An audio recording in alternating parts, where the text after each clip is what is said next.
Hello students, कैसे हैं आप? आई थिंक आप सब अच्छे और अपने घर में मन लगा के पढ़ रहे हैं।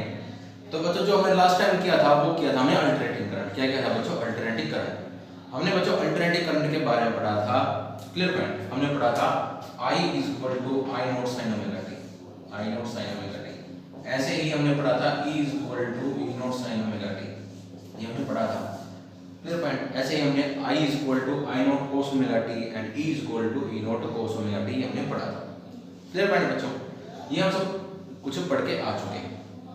फिर हमने बच्चों क्या किया था? एवरेज करंट निकाला। क्या किया था? Over full cycle.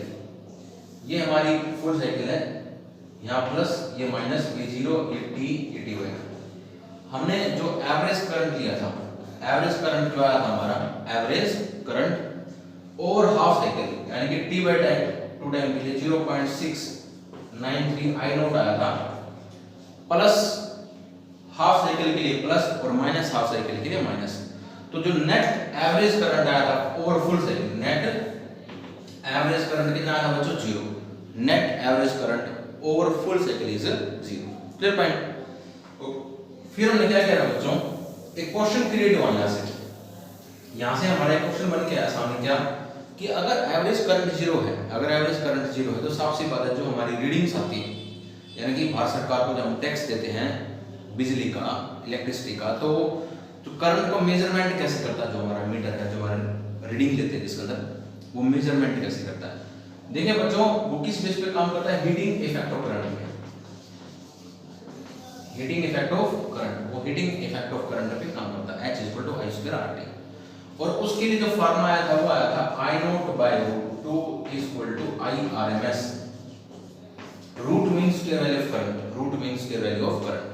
ऐसे ही जो root mean square value of current आया, ऐसे ही root mean square value of जो ईएमएफ होगी वो E0/√2 होगी।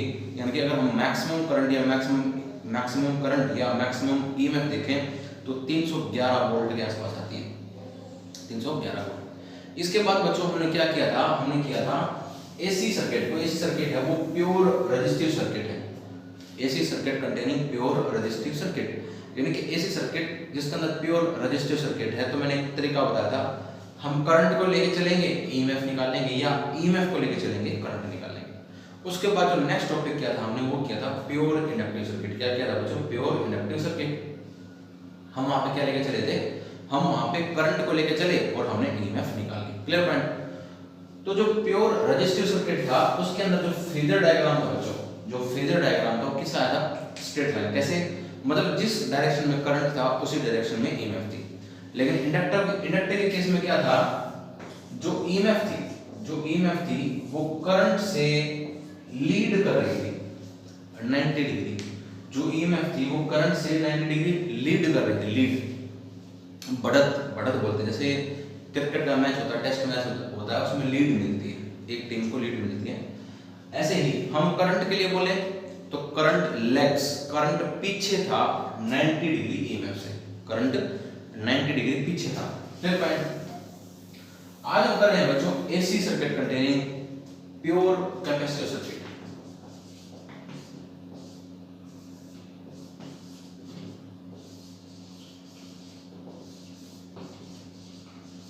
प्योर कैपेसिटर एक ऐसी सर्किट जिसके अंदर प्योर कैपेसिटर लगा हो। क्या लगा बच्चों? Pure capacitor.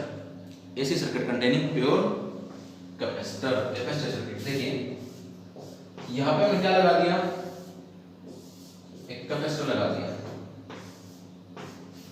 और ये हमारा क्या है? AC source. क्या है? ये हमारी एसी सोर्स की नोटेशन। Clear point. तो बच्चों अब हमें क्या देखना है? कोई time diagram and phasor diagram, time diagram and phasor diagram. अब इसको कैसे करेंगे? Clear point. अब हमें कैसे करना है ये देखिए, हम करंट लेके चलेंगे या ईएमएफ लेके चलेंगे? करंट लेके चलेंगे, ईएमएफ निकाल देंगे, ईएमएफ लेके चलेंगे, करंट निकाल देंगे। We know Q = CV, Q = CV, ये हमने फर्स्ट यूनिट में पढ़ा था। Q = CV, ये हमने फर्स्ट यूनिट में पढ़ा। Clear point. ओके, दोनों तरफ डिफरेंशिएट कर दीजिए। अच्छा, V की जगह यहाँ पे क्या आ जाएगा? CE, क्योंकि ये क्या है? Potential difference. ये क्या? मैक्सिमम पोटेंशियल डिफरेंस, यानी कि ईएमएफ, यानी कि ईएमएफ। दोनों तरफ डिफरेंशिएट कर दीजिए, यानी कि dq by dt equal to c d by dt into e। c क्या है? कांस्टेंट। c क्या है? कांस्टेंट। e क्या है? वेरिएबल। तो वेरिएबल अंदर, कांस्टेंट बाहर, dq by dt। यहां से dq by dt क्या बन गया? i c d by dt e। e किसके बराबर है बच्चों? e equal to e naught sin omega t। e equal to e naught sin omega t। Put कर दीजिए e naught sin omega t, e naught sin omega t e की value put कर दी। इसके बाद e नॉट कांस्टेंट अब बाहर आ जाएगा, मतलब dq dt i equal to c constant बाहर पहले ही है, e नॉट भी बाहर आ जाएगा, ये भी कांस्टेंट है, sin का cos omega t and omega t का ओमेगा। c कांस्टेंट बाहर, e नॉट पहले ही बाहर है, e नॉट वो भी बाहर आ जाएगा, and sin omega t, sin का cos omega t and omega t का ओमेगा, वो क्या आ जाएगा बच्चों? बाहर। क्या आ जाएगा? बाहर। आई थिंक बच्चों आपको ये टॉपिक समझ में आ रहा है यहां तक। i इक्वल, इसको लिख दिया e नॉट ओमेगा c, इसको लिख दिया sin pi by 2 plus omega t, pi by 2 plus omega t, sin 90 plus theta, sin 90 plus theta second quadrant, जिसने प्लस में मैथ ले रखा था उसके बाद बिल्कुल समझ में आ जाएगी। sin 90 plus theta cos theta and e naught omega c, e naught omega c। I think बच्चों को सारी बातें यहां तक समझ में जरूर आई होंगी। Clear point? आप हम इसको ऊपर से रफ कर रहे हैं। देखिए हम क्या लेके चले थे? e लेके चले थे। क्या लेके चले थे? उसके बाद e equal to e naught sin omega t, e equal to e naught sin omega t। और जो हमारा i आया वो कितना आया? वो आया बच्चों e naught omega c sin omega t plus pi by 2, omega t plus pi by 2। Clear point? Omega t plus pi by 2। हम क्या करते हैं बच्चों, अगर ईएमएफ लेके चले तो हम करंट निकालेंगे, करंट लेके चले तो हम ईएमएफ निकालेंगे। आई थिंक आपको ये सारी बातें यहां तक तो समझ में आ चुकी होंगी, इसलिए बच्चों हम क्या कर रहे हैं, इसको रख।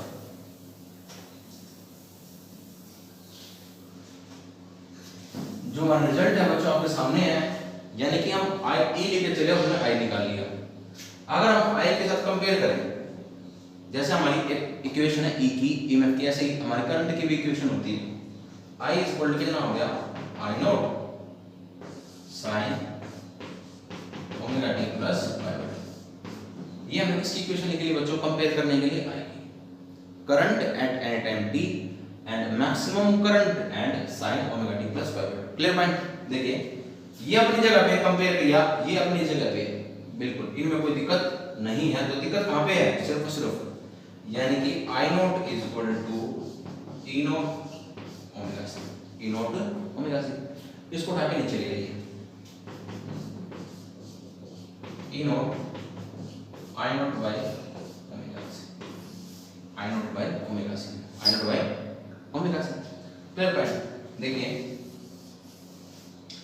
E इक्वल टू क्या होता है बच्चों? IR। क्या होता है? IR। मतलब E equal to current into resistance, current into resistance. और मैंने आपको क्या बताया था, इस यूनिट में हम रेजिस्टेंस जो भी कोई क्वांटिटी, जैसे इंडक्टर के केस में हमने क्या बोला था? Impedance of inductor, impedance of inductor. तो यहाँ पे हम क्या पढ़ेंगे? देखिए E naught equal to I naught into 1 by omega C, 1 by omega C. इसको हमने ऐसे लिख दिया। तो ये क्या बन गया बच्चों? Current into resistance. लेकिन इस यूनिट में क्या बोला जाएगा इसको? Impedance of inductor. क्या बोलेंगे? Impedance of inductor. यानी कि E naught equal to I naught चाई, इसको हम वैसे XC बोल रहे थे लेकिन इसका सिंबल होता है चाई। क्या होता है ये? चाई सिंबल है। क्लियर पॉइंट बच्चों?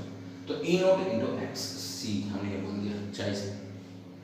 क्लियर पॉइंट बच्चों? आई थिंक आपको ये टॉपिक समझ में आ रहा है। देखिए E equal to E naught sin omega T था, हमने करंट निकाल लिया, करंट को कंपेयर किया करंट की इक्वेशन से, I naught sin omega T plus pi by 2। अब I नॉट किसके बराबर?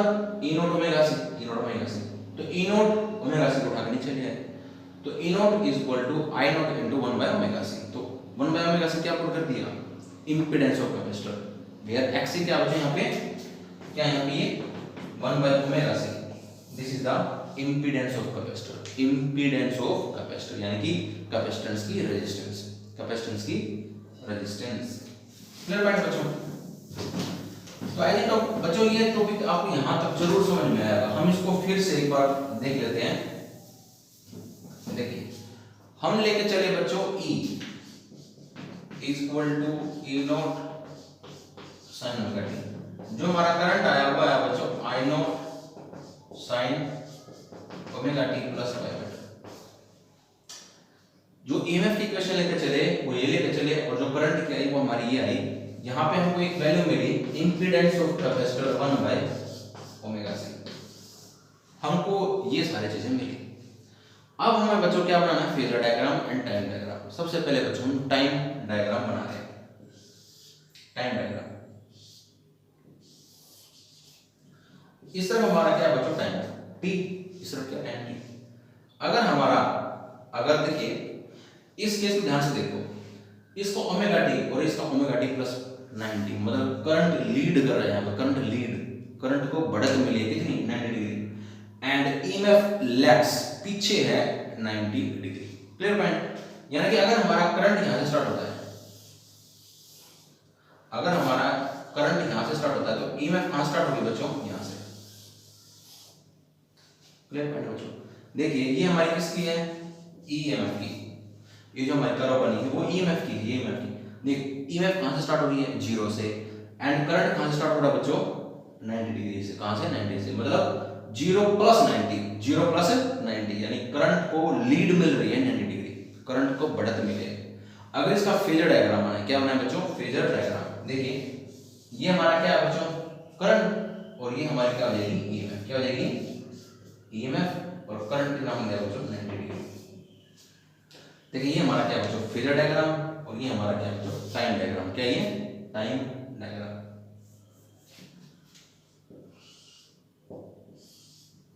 ये है बच्चों हमारा टाइम डायग्राम। इसमें क्या है बच्चों? ध्यान से गौर करिए एक बात ध्यान से। अगर हमारी ईएमएफ की इक्वेशन में ओमेगा टी आ रहा है और करंट की इक्वेशन में ओमेगा टी प्लस 90 आ रहा है, तो भाई करंट लीड कर रहा है एंड ईएमएफ लैग्स कर रही है। यानी करंट ऊपर है और ईएमएफ नीचे है। जो करंट है वो लीड कर रहा है, लीड मतलब बढ़त मिल रही है 90 डिग्री, और ईएमएफ लैग्स कर रहा है। Clear point? ये तो बच्चों हो गया हमारा time diagram and phasor diagram, time diagram and phasor diagram. अब बच्चों इस फॉर्मूले पे आते हैं, यानी कि impedance of capacitor is equal to 1 by omega C है, 1 by omega C. Clear point? यानी कि omega C is equal to 1 by 2 pi mu C, 2 pi mu C. और जो फ्रीक्वेंसी होती है बच्चों वो एसी की क्या होती है? ज्यादा, एसी की फ्रीक्वेंसी ज्यादा एंड डीसी की फ्रीक्वेंसी कम। यानी कि जो frequency of AC is more than frequency of DC. ये बात आप समझते हैं? अगर यहां पे हम फ्रीक्वेंसी ऑफ एसी पुट करें, फ्रीक्वेंसी ऑफ एसी पुट करें, वो क्या होगी बच्चों? ज्यादा।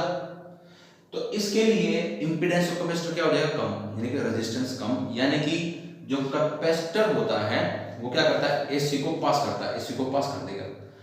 Clear point? अगर डीसी की फ्रीक्वेंसी क्या होती है? कम, तो इंपीडेंस बढ़ जाएगा।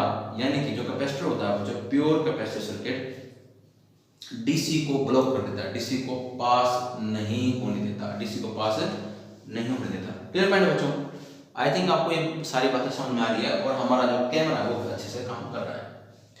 Clear point? यानी कि एसी क्या हो जाएगी? पास, एंड डीसी क्या हो जाएगी बच्चों? ब्लॉक, क्योंकि डीसी की फ्रीक्वेंसी एसी की फ्रीक्वेंसी क्या है? कम। इस फॉर्मूले से हमको ये बात समझ में आती है। अब जो हमारा नेक्स्ट पॉइंट है बच्चों वो क्या है बच्चों? LCR circuit. क्या है? एलसीआर। हमने क्या किया है? ध्यान से सुनिए।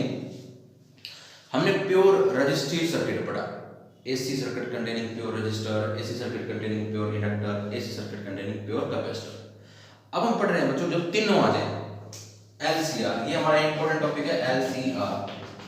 ये किस में आता है? Series LCR. पेपर में आएगा series LCR, L C R, LCR.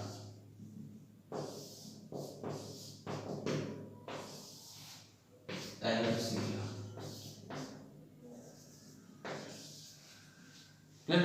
LCR, series LCR. अब बच्चों इसके अंदर भी क्या होगी? देखिए प्योर रेजिस्टिव सर्किट में हमने इंपीडेंस, जो रेजिस्टर था वो रेजिस्टेंस ही थी। इंडक्टर में हमारी इम्पीडेंस ये है, कैपेसिटर में हमारी इम्पीडेंस ये वाली है। तो ये क्या है बच्चों, impedance of inductor and impedance of capacitor. अब हम क्या देखने वाले हैं, जब तीनों को सीरीज में जोड़ दें, LCR को जब तीनों को सीरीज में जोड़ दें तो हमारी इम्पीडेंस क्या आएगी, क्या आएगी हमारी इम्पीडेंस, देखते हैं, चेक करते हैं। देखिए बच्चों, देखिए ये क्या बच्चों, इंडक्टर। इंडक्टर के लिए अगर हम फेजर डायग्राम बनाएं, इंडक्टर के लिए फेजर डायग्राम बनाएं तो क्या बनेगा, देखिए मैं यहां बना रहा हूं, ये EMF, ये करंट 90 डिग्री। EMF लीड करती है करंट से इंडक्टर के केस में, क्लियर पॉइंट। अभी 2 मिनट पहले हमने कैपेसिटर का केस किया था, ये हमारा EMF 90 डिग्री। करंट लीड करता है कैपेसिटर केस में, कैपेसिटर केस में करंट लीड करता है, इंडक्टर के केस में EMF लीड करती है। रेजिस्टेंस के केस में क्या था बच्चों,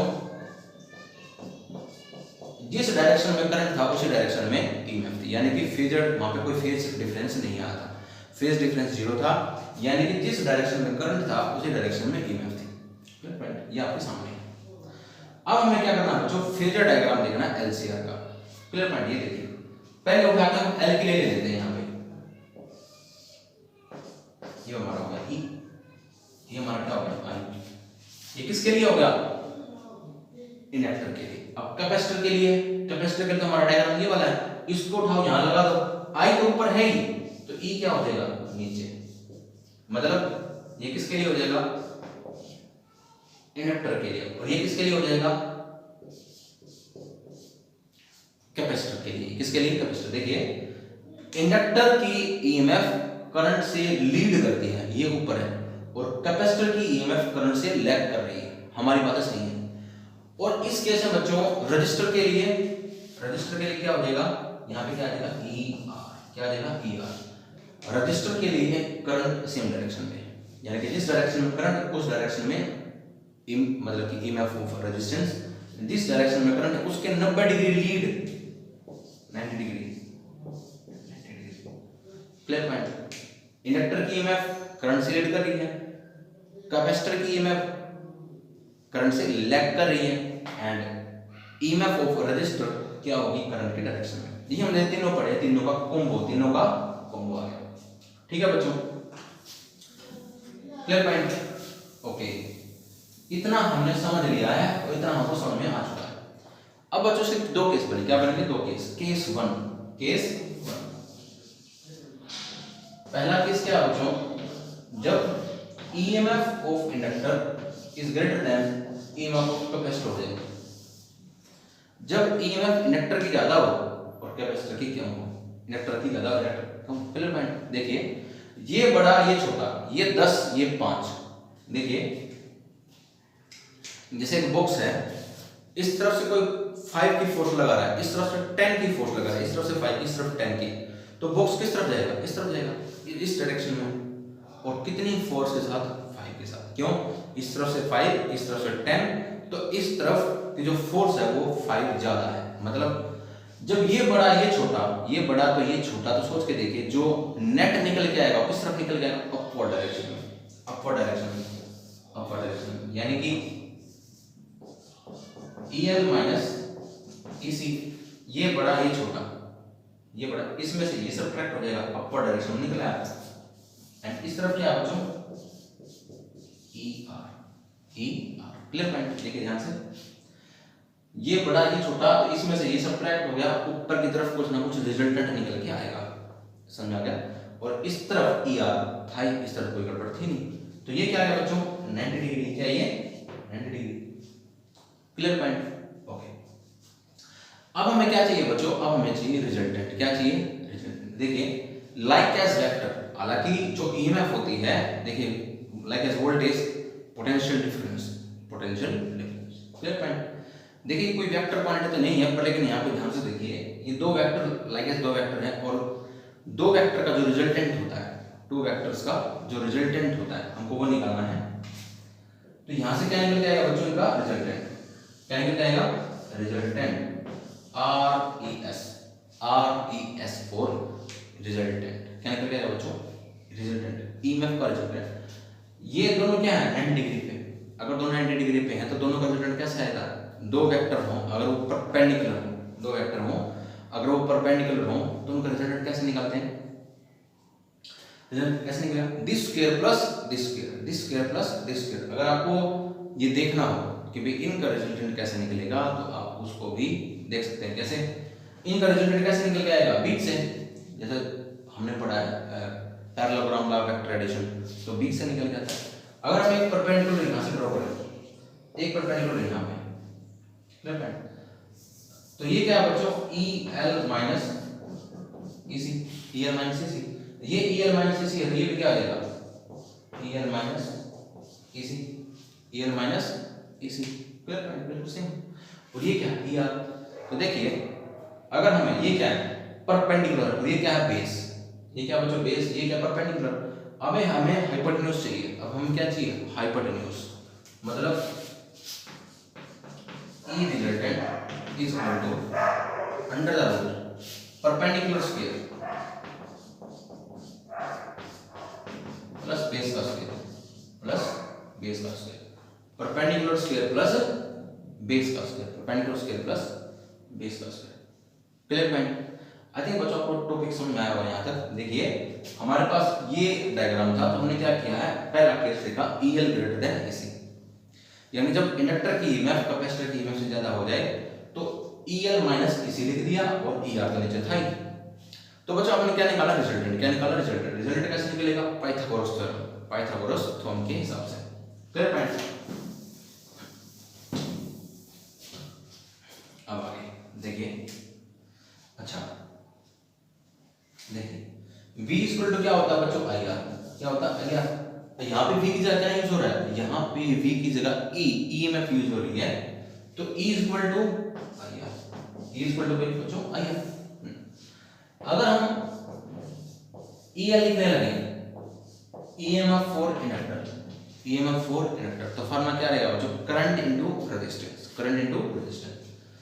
करंट I नॉट रेजिस्टेंस, इस यूनिट में हम रेजिस्टेंस ना बोल के क्या बोलेंगे? इंपीडेंस।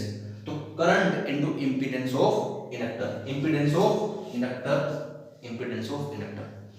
ऐसे ही EMF of capacitor, current, current into impedance of capacitor, impedance of capacitor.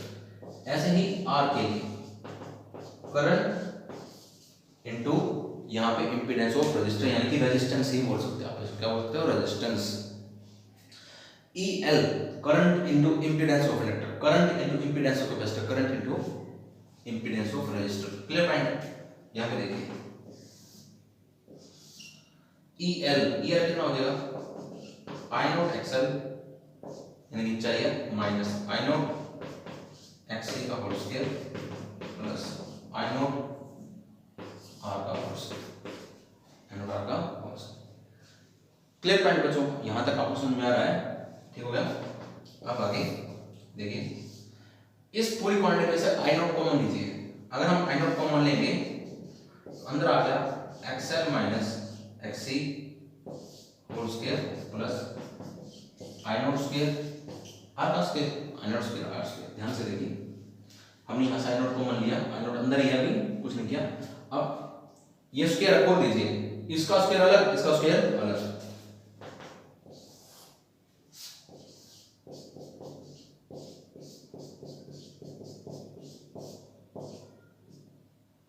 Plus I not का स्क्वायर R का स्क्वायर, I नॉट का स्क्वायर R का स्क्वायर। क्लियर पॉइंट बच्चों? अब क्या करना हमें? I नॉट स्क्वायर कॉमन लेना, I नॉट स्क्वायर कॉमन लेना।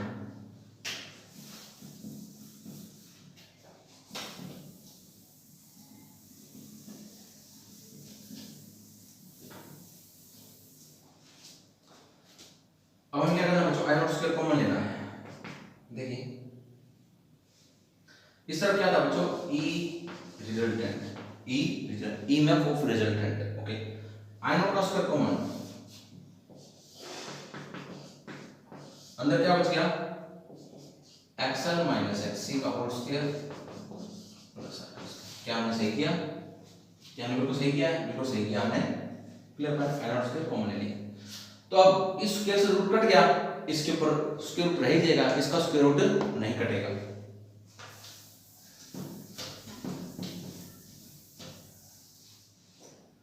देखिए I naught under the root XL minus XC का स्क्वायर प्लस क्लियर पॉइंट बच्चों, क्लियर पॉइंट। इस तरह क्या ईएमएफ का फॉर्मूला क्या होता है बच्चों, देखिए अगर मैंने लिखा ई एल, मैं फिर से लिख रहा हूं आई नॉट एक्सएल, मैंने लिखा ई सी आया आई नॉट एक्सी, अगर मैंने लिखा E R I not, clear point. देखिए इम्पीडेंस जो sorry EMF of inductor current into impedance current, okay. अगर यहाँ पे क्या है बच्चों, रिजल्टेंट क्या है, रिजल्टेंट, तो E R E S resultant क्या आएगा, आई नॉट इनटू में ये जो इम्पीडेंस है ये इंडक्टर की, क्योंकि ईएमएफ इंडक्टर की, इम्पीडेंस ऑफ कैपेसिटर क्योंकि जो ईएमएफ है वो कैपेसिटर की है, रजिस्टर अगर यहाँ पे रिजल्टेंट है तो वहां पे भी रेजिस्टेंस पे किसके आने चाहिए बच्चों, रिजल्टेंट क्या आने चाहिए। यहाँ क्या पुट कर दिया बच्चों, Z क्या पुट कर दिया, Z फॉर बच्चों, Z फॉर ज़ेब्रा नहीं, यहाँ पे क्या बच्चों, इम्पीडेंस ऑफ LCR रिजल्टेंट किसका, L का, C का, R का। तो ये क्या बन गया बच्चों, देखिए current into I naught Z यानी कि रिजल्टेंट यानी कि impedance of LCR where Z is equal to क्या है, इम्पीडेंस ऑफ LCR, क्लियर है बच्चों। आई थिंक बच्चों को ये टॉपिक समझ में आएगा।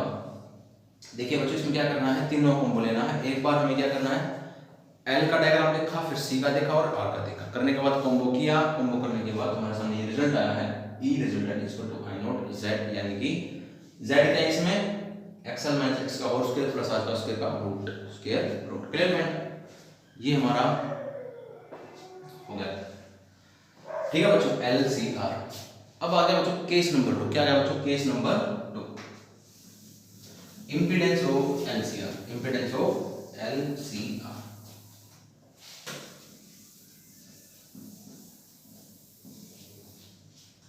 केस 2 क्या बच्चों, देखिए हमने क्या किया था,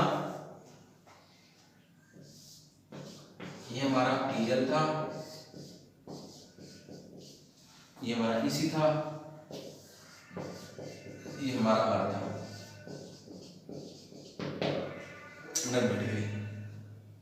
एक केस में हमने क्या, जब ये बड़ा है छोटा हो, दूसरा केस 2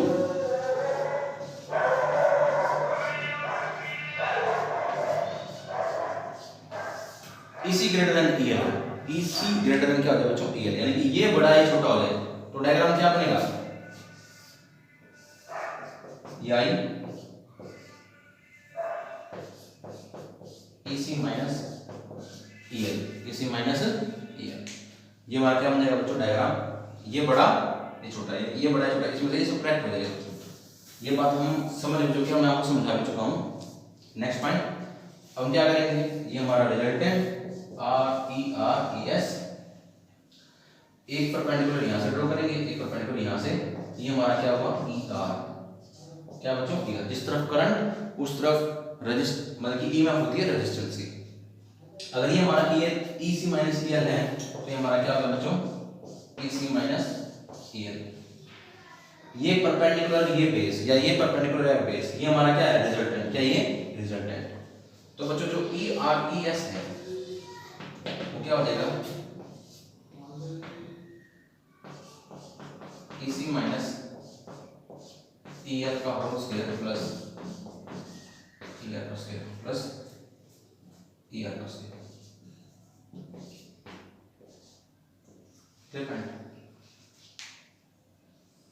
फिर से बच्चों EC किसके बराबर है, मैं बता चुका हूं आपको, आई नॉट XC का whole square minus I naught XL का whole square plus I naught R का होल स्क्वायर, क्लियर पॉइंट, ये हम कर भी चुके हैं। फिर से I naught common XC minus XL का whole square plus I naught square R का square, sine naught square R का स्क्वायर। फिर से बच्चों आई नॉट का square common, XL minus X का whole square plus I naught square R का square, I naught square R square. Clear point. अब I not क्या लेंगे यहाँ से कॉमन, क्या लेंगे बच्चों कॉमन। जैसे हम यहाँ से आई नॉट कॉमन लेंगे,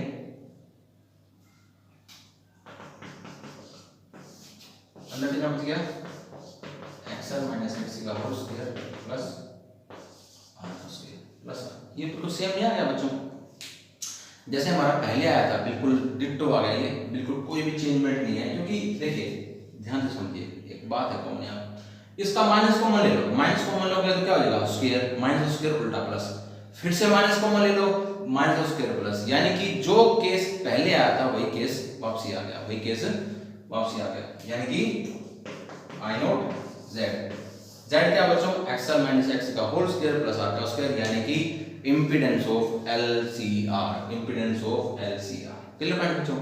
तो बच्चों जो हमने देखा है impedance of inductor, impedance of capacitor, ये हम सब कुछ पढ़ चुके हैं। Clear point.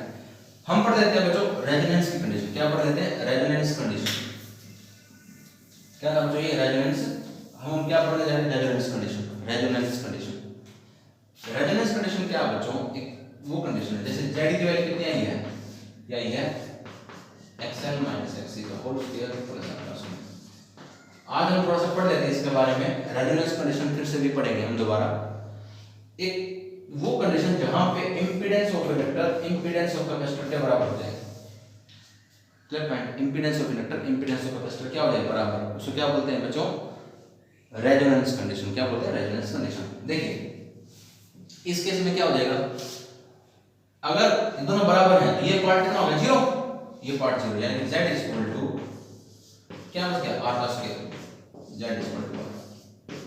तो बच्चों जहां पे रेजोनेंस कंडीशन आती है, जहां पे रेजोनेंस कंडीशन आती है वहां पे जो सर्किट है वो प्योर रेजिस्टिव सर्किट हो जाता है।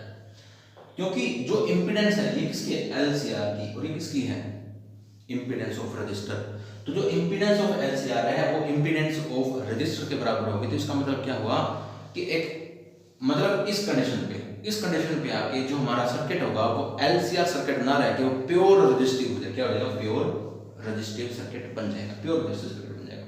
Clear point. एक बात तुमको ये समझ में आएगी भाई, जब रेजोनेंस कंडीशन आएगी तो जो हमारा सर्किट है प्योर रेजिस्टिव बन जाएगा। दूसरी बात एक्सएल यानी कि ये किसके बराबर था ओमेगा, ये किसके बराबर था ओमेगा से, इसको उठा के ऊपर ले जाओ, omega square is equal to 1 by LC square root both side, omega is equal to 1 by LC. Omega की वैल्यू कितनी है बच्चों 2 by mu 1 by square root of LC, इसको उठा के नीचे ले जाओ, mu is equal to 1 by 2 by square root of LC square root of LC. Clear point. ये क्या बच्चों रेजोनेंस फ्रीक्वेंसी, क्या बच्चों रेजोनेंस फ्रीक्वेंसी। Clear point. एक ऐसी फ्रीक्वेंसी जहां पे ये कंडीशन आ जाए, जहां पे एक ऐसी फ्रीक्वेंसी जहां पे एक्सएल इज इक्वल टू मतलब जब ये आएंगे तो ये ऑटोमेटिक हो जाएगी, जब ये आएंगे तो ऑटोमेटिक हो जाएगी, मतलब कि impedance of inductor and impedance of capacitor क्या हो जाए आपस में इक्वल। सो क्या बोलते हैं बच्चों रेजोनेंस फ्रीक्वेंसी। क्लियर पॉइंट बच्चों। ये कौन सी फ्रीक्वेंसी है रेजोनेंस फ्रीक्वेंसी। रेजोनेंस कंडीशन पे क्या हो जाएगा impedance of inductor and impedance of LCR, impedance of LCR and impedance of register बराबर हो जाते हैं। क्लियर पॉइंट बच्चों। आई थिंक आपको टॉपिक समझ में आ गया। तो बच्चों नेक्स्ट टॉपिक अब वो नेक्स्ट लेक्चर कल मिलता है। Thank you. पढ़ते रहिए इससे पहले।